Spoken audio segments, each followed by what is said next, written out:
guys, welcome back. It's Josh with the Financial Advisor Car Guy.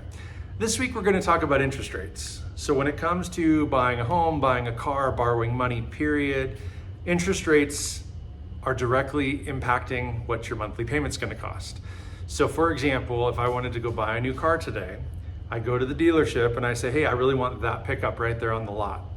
They're going to say, okay, awesome, that's $50,000 and we can lend you that money for, let's call it 72 months at 7.99%.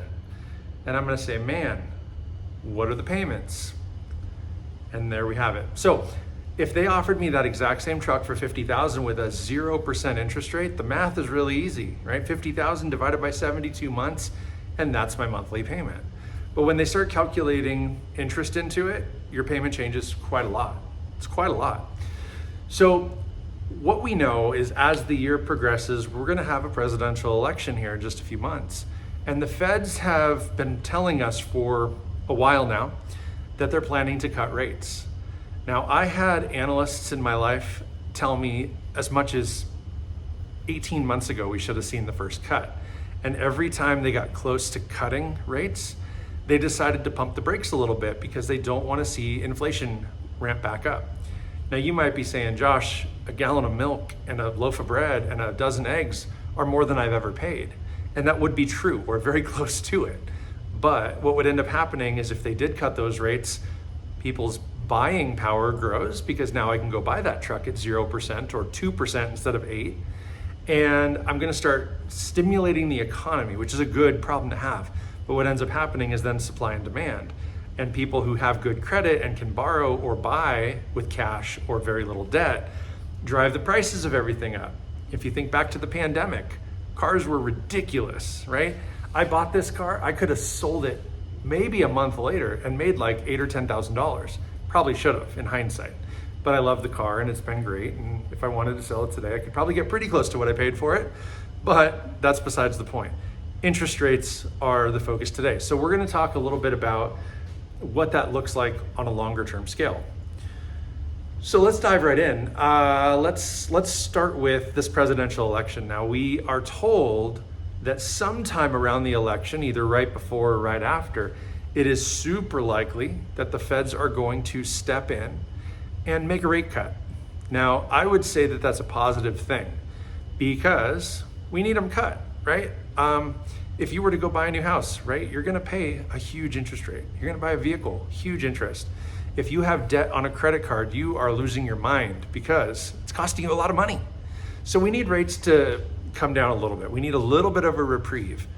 But I'm not gonna tell you I think we need to go back to where we were, where money was free or very close to it. Seriously, my mortgage, 3%. I have a rental house, my mortgage on that house is under 3%. This car, under 3%. I don't owe very much on it anymore because every time I make a payment, there's very little interest. I can pay extra to cover that principal and get it paid off really quickly. So having a lower interest rate is good because money is cheap. You can buy things like this and it may not impact your budget a whole heck of a lot. On the flip side of that, borrowing is different than lending, and the banks are lenders by nature. That's what a bank is. You open a bank account someplace, you deposit money, they take that money and they're gonna lend it out. So don't be shocked when you're not earning any interest on that money because the bank is, and they're getting paid. You're not getting paid, they're getting paid. So today, in my office, I'm sitting down talking to people about money markets that are paying 5%. What does that mean? Okay, Bob, if you give me $100,000 and I put it into this money market, at the end of the year, you're going to have accumulated $5,000 in interest on this $100,000. Not too bad. You just made $5,000 for nothing, right? Well, all the while, I put that money in a bank.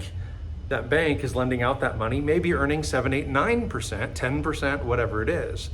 So the bank lends your $100,000, they're getting paid $8, $9, $10,000. They turn around and give it back to you in the form of a 5% interest rate. So they're giving you your 100 back plus 5. Now, the bank is left over with $3,000, $4,000, $5,000.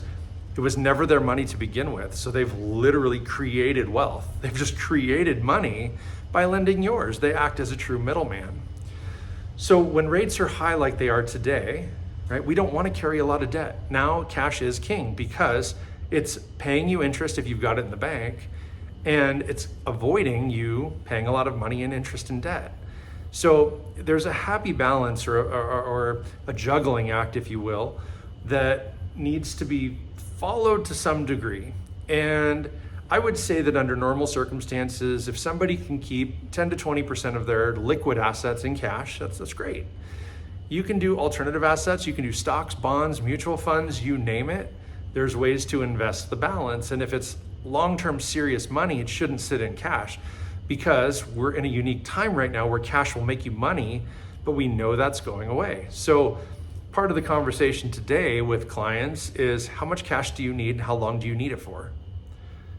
I ask it like that because if someone says, next year I'm going to need $1,000 a month, okay, then what we need to do is leave $12,000 in cash, maybe a little bit for a cushion, but we'll call it $12,000 in cash. The rest of your money market money needs to now get invested before the money market rates plummet. And the reason I say it that way again is because there's opportunities. Bonds have been down for 3 years now. And when rates are cut on the short end, the long-term rates go back up. It's very much a balancing act. So when we know that the feds are going to cut rates on the short term, we need to have that money ready to react in the long term. And so you can buy into bond funds today that are pennies on the dollar. You will not only get a higher yield at the lower price, but when they mature, you're going to get the coupon, the face value. So you could make 6, 7, 8% on a bond. That's incredible.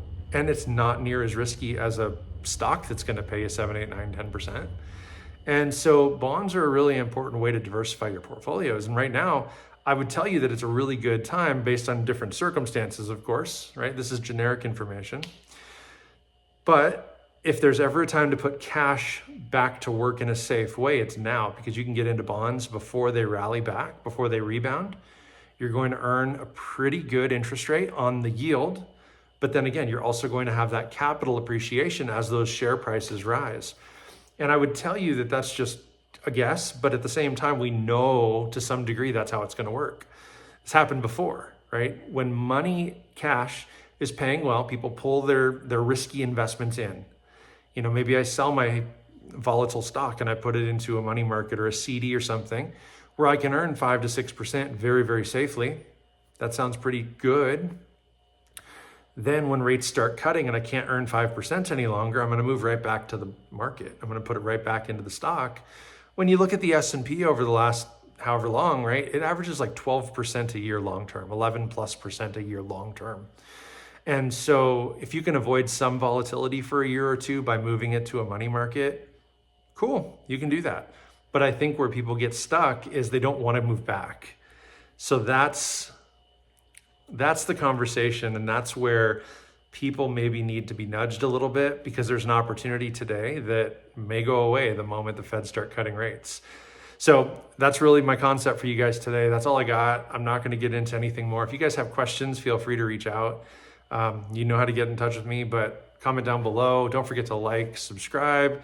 Make sure you hit that notification bell. And the most important news you're going to hear today, the most important advice is, may every investment you make be a good one. Till next time.